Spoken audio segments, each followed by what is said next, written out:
මෑණියන් වහන්සේ මට අර TikTok එකේ දැක්ක ලස්සන ගගක් අයින තියෙන රූම් එකකට කෙල්ලෙක් යන්න ආසයි. හැබැයි මට කෙල්ලට කතා කරන්න බයයි. මට උදව් කරන්න. ඕකට ඔයා කතා කරන්න ඕනේ නෑ පුතා. ඒකිම ඔයාට කතා කරලා රූම් එකට එන ක්‍රමයක් මම නොමිලේ කියලා දෙන්න. ලියා ගන්නකෝ. කරාබු නැටි 4යි, කපුරු බෝල 7යි, පැංගිරි කොළ 2යි. අනේ මන්ද මෑණියනි. ඕව ඔක්කොම අතේ තියන් මං ඉන්නකොට කෙල්ල දැක්කොත් හිතන්නේ නැද්ද මං රූම් යන්න නෙවෙයි. එතන මස්කට් හදන්න ලෑස්ති වෙනවා කියලා? කටවහපම් පුතා. ඊට පස්සේ මන්තරේ මතුරන්න ඕනේ. මෙහෙම කියන්න.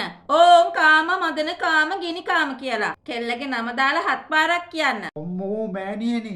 මගේ යාළුවෙක් ඕක කළා. නියාම් කියන මන්ත්‍රේ බලගත්තු වෙලාවකද කෙල්ලට මල පැනලා මූණ ගිනි අරන් ඌට කන හරහා පාරක් ගැහුවා. තෝවා කටඩේකක රුමියක් නැහැ කියලා.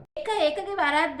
මන්තරේ හරියට කළොත් කෙල්ල එනවා. හැබැයි පුතා වීඩියෝ එකේ අන්තිමට තියෙනවා නියමම දේ. Welcome drink lunch everything tea. ඔක්කොටම රුපියල් 15000යි. ඒ කියන්නේ මෑණියන් වහන්සේ මන්ත්‍රේ වැඩ කළ කෙල්ල ආවත් හොටල් එකේ බිල ගෙවන්න මගේ අතේ රුපියල් 15000ක් තියෙන්න ඕනද? ඔව් ඉතින්. නැතුව හොටල් කාරේ මන්ත්‍ර වලට කාමර දෙන්න නැහනේ. එහෙනම් ඔබ වහන්සේගේ මන්ත්‍ර බලෙන් කෙල්ලෝ වශී කරන්නේ නැතුව එළින්ම ඕංකාම කියලා හොටල් කාර්යෝ වශී කරගත්තා නම් අපිට ඒ කාමරේ නිකන් ඉල්ල ගන්න තිබුණා. තෝ වයින් මෙතනින්